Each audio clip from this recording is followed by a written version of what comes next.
हुमायूं साहब, ये ऑपरेशन जो अज़्म इस्तेहकाम है, इसके हवाले से अगर हम बात करें, दहशत गर्दी तो पूरे मुल्क का मसला है सर, और दहशत गर्दी सर उठा रही है, इसमें भी कोई दो राय नहीं है, और दहशत गर्दों को उनके अंजाम तक पहुंचना चाहिए, लेकिन आपकी पार्टी की जानिब से मुसलसल मुखालिफत, इसकी क्या वजह है? बिस्मिल्लाहिर्रहमानिर्रहीम। देखिए, इस तरह है कि दो चीज़, आपने कोई एक काम करना है और वो सही काम करना है।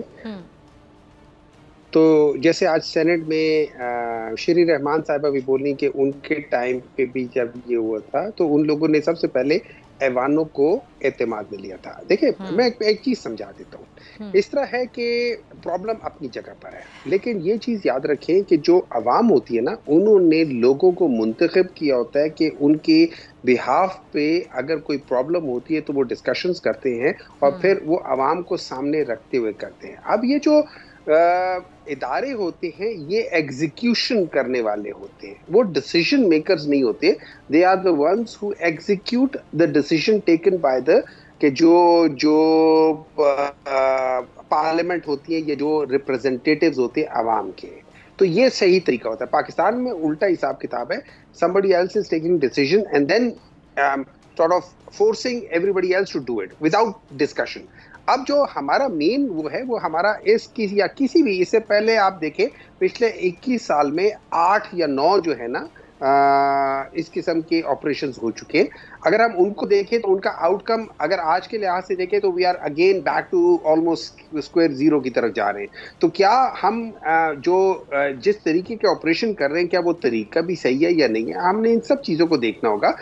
अब उसके लिहाज से तरीका क्या होना चाहिए आपके मुताबिक, और इस तरीके में नहीं, ये तो देखिए डिस्कशंस में आती है ना, ये सारी चीजें डिस्कशन में आती है। लेकिन देखिए, कल एक प्रोग्राम में और राना सनाउल्लाह साहब ने एक बात करके ना लोगों के दिलों में एक और बहुत बड़ा शक पैदा कर दिया है। उनका एक रिमार्क्स था, वो था कि ये जो इस्तेहकाम के जो अभी वो कर रहे हैं, उस लिहाज से ऑपरेशन जो है उसमें ऐसे भी लोग हैं जो कि अदम इस्तेहकाम पैदा करते हैं, excluding the Talib, excluding the TTP, excluding the terrorist, ठीक है, उनको भी इसमें हमने लेकर आना कर। अब ये चीज़ एक ऐसा सवाल करती है, और ये याद रखें कि अगर आप राना सनाउल्लाह के को चले जाए 1.5-2 साल पहले चले जाए तो 2022 के अप्रैल मई में उन्होंने कहा था कि इमरान खान या वो रहेंगे या हम रहेंगे, और हम किसी भी हद तक जा सकते हैं इमरान खान को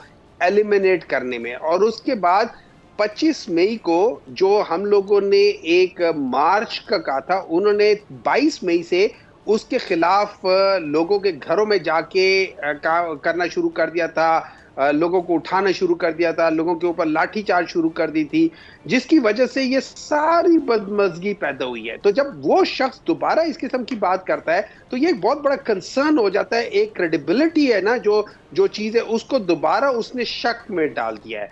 अब इसके लिए मेरी नज़र में ये होगा, बेस्ट तरीका ये है कि जितने जो पॉलिटिकल पार्टीज हैं, चाहे वो किसी भी सूबे में हो, वो चाहे वो कच्चे के डाकुओं की बात हो रही हो जो कि पंजाब और सिंध दोनों के दरमियान में है, चाहे वो केपी की बात हो रही हो, चाहे वो बलूचिस्तान की बात हो रही हो, या कहीं की भी बात हो रही हो, इन सब चीज़ों को डिस्कशन करें। नंबर 1, आप जो पॉलिटिकल पार्टीज इन सब सूबों में रिप्रेजेंटेशन हैं जिन की, उन सब को ले, उनकी जो लीडरशिप है उनको बिठा के आप बताएं, एक ब्रीफिंग दे कि यार ये इस वक्त है, हमने पहले ये किया था, उससे ये फायदा हुआ था, और अब हम ये करना चाहते हैं।